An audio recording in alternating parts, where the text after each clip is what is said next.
How does an industry once dominated by untouchable giants like Samsung and LG get completely overturned? For nearly 2 decades, the answer to who made the best display panels was simple: South Korean and Japanese titans. Yet the screen you are looking at right now, whether it's on an Apple, Samsung, or Huawei device, likely comes from a company that was a technological afterthought just 20 years ago. What does it take for a stay-toned failing factory to not only challenge but ultimately dismantle a global tech empire built on decades of innovation? And what does this tell us about the future of technology and the very nature of industrial power? This is the story of one of the most astonishing and brutal power shifts in modern technological history. It is the story of BOE, a Chinese company that went from obscurity to global dominance. In the early 1990s, BOE began as the Beijing Electron Tube Factory, a struggling Estonian enterprise, churning out outdated and unprofitable cathode ray tube CRT technology. It was technologically obsolete, financially hemorrhaging, and strategically irrelevant on the global stage.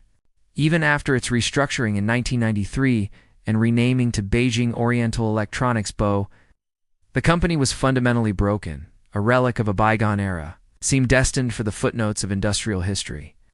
While BOE languished, a quiet but profound revolution was reshaping the entire electronics industry.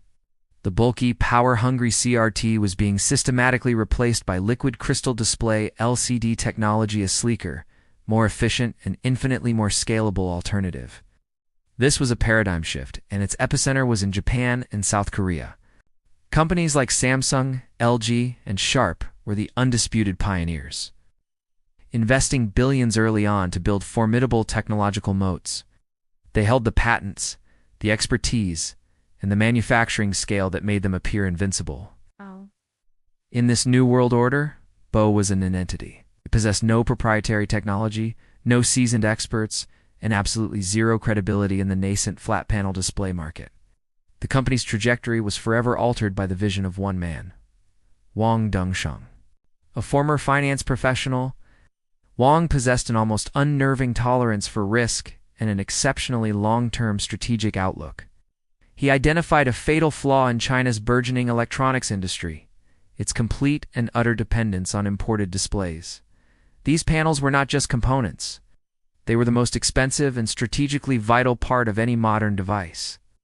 Wang understood that without mastering display technology, China's ambition of becoming a self-reliant technological superpower would remain a fantasy. It was a vulnerability that had to be eliminated, no matter the cost. BOE's pivotal moments hits declaration of war on the established order arrived in 2003. In a move that shocked the industry, the company acquired the TFT LCD division of South Korea, a Hyundai Display, then known as Hynix Display, for a staggering $380 million. At the time, it was the largest overseas technology acquisition in China's history. To outsiders, the decision seemed utterly reckless, a desperate gamble by a failing company. But for BOE, it was a lifeline. The acquisition provided a critical infusion of LCD technology, a portfolio of essential patents, and, most importantly, a team of experienced engineers who understood the complex art of mass-producing flat-panel displays. BOE had just bought its way into the game. The decade that followed was a trial by fire, a period of unrelenting financial and operational struggle. BOE was a money-burning machine, reporting losses year after agonizing year. Its newly built factories were plagued by cripplingly low production yields, high defect rates, and abysmal inefficiency when compared to the well-oiled manufacturing machines of Samsung and LG. The market was merciless. Investors openly mocked the company, and financial analysts derided it as a zombie firm, artificially kept alive by external forces. It was a company seemingly on a path to nowhere, bleeding capital with little to show for it. Yet amid the storm of criticism and financial ruin, BOE did something that defied conventional business logic. It doubled down. Instead of retreating, it accelerated its investment, poured billions into building ever larger and more advanced factories. It launched massive programs to train a new generation of Chinese engineers, aggressively recruited top talent from around the world, and obsessively worked to refine its production processes. This relentless push was made possible by a crucial strategic alignment. The Chinese government had designated the display industry as a core strategic priority, a matter of national technological security. This translated into a powerful stream of support for BOE, including access to cheap land, low-interest financing, direct subsidies, and unwavering long-term policy backing. BOE was not just a company, it was a national project. By the early 2010s, the fruits of this brutal, decade-long investment began to ripen. The incremental improvements in its factories suddenly compounded. BOE's production yields and panel quality improved dramatically, reaching levels that were finally competitive. Around 2013, the company posted its first truly meaningful profits, a sign that the tide was turning. This was the moment BOE shifted from defense to offense. It began a campaign of aggressive, breathtaking scaling. It constructed colossal Generation 8.5 and then world-leading Generation 10.5 LCD fabrication plants, factories of a scale the world had never seen. The sheer volume of panels flooding out of these megafabs triggered a cataclysmic price war across the global market. The fallout was swift and devastating. The price of LCD panels collapsed. One by one, the old guards of the industry buckled under the pressure. Japanese manufacturers, once the pioneers of LCD, could no longer compete on cost and were systematically driven out of the market. The iconic Sharp was sold to a Taiwanese company, and other Japanese and Taiwanese firms either went bankrupt or exited the business entirely. Shockwave even reached the very top. Eventually, the behemoths themselves, Samsung Display and LG Display, made a strategic retreat.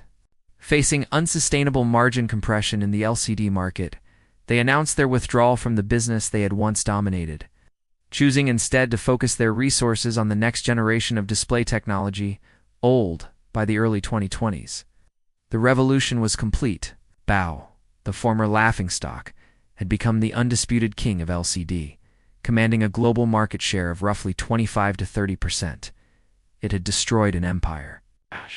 With the LCD market conquered, BOE immediately turned its sights to the next great battlefield: organic light-emitting diode OLED displays. This was a far greater challenge. OLED technology was exponentially more complex to manufacture at scale, and for years it had been the exclusive domain of one company, Samsung Display, which held a near monopoly. Undeterred, BOE replicated its proven strategy, invested billions of dollars into OLED research and development, building new production lines and enduring massive initial losses as it struggled to master the technology. It found a crucial lifeline in China's own booming smartphone ecosystem. Brands like Huawei, Xiaomi, Oppo, and Vivo became early high-volume customers for BOE's OLED panels. This real-world, at-scale deployment provided an invaluable feedback loop, allowing BOE to rapidly identify and fix manufacturing issues, improve yields, and close the quality gap with Samsung at an astonishing pace. The ultimate validation, the final test of its capabilities, was Apple. For years, BOE had tried and failed to enter Apple's notoriously demanding supply chain. Its panels were subjected to strict audits and repeatedly rejected for failing to meet Apple's exacting quality standards. But BOE persisted, refining its technology and manufacturing processes with each failure. Finally, around 2021, it broke through. BOE was officially approved to supply OLED panels for certain iPhone models. This was a landmark moment. Not only shattered Samsung Display's lucrative monopoly on iPhone screens, but also served as a powerful symbol of China's arrival as a top-tier player in the high-end display industry. Today, the battle rages on. Samsung still maintains a technological lead in the most advanced high-end OLED panels, but the gap is closing with alarming speed. BOE now dominates the mid-range OLED segment and is aggressively expanding its technological footprint into a vast array of new applications. Its displays are now found in everything from next-generation televisions and automotive dashboards to advanced medical equipment, massive commercial signage, and the burgeoning fields of augmented and virtual reality. The rise of BOE fundamentally reshaped the global display industry. It forced the titans of South Korea out of the LCD business they created, rewrote global supply chains, and delivered a powerful demonstration that, given sufficient time, capital, and unwavering strategic patience, even the most entrenched and technologically sophisticated monopolies are not safe. What does a nation gain when it secures control over a critical technology? And what do others lose? Is the story of BOE a blueprint for future industrial strategy? or a unique confluence of government support and corporate tenacity that cannot be replicated? As technology becomes more intertwined with geopolitical power, where will the next industrial battleground emerge, and who will be the challengers that no one is taking seriously today?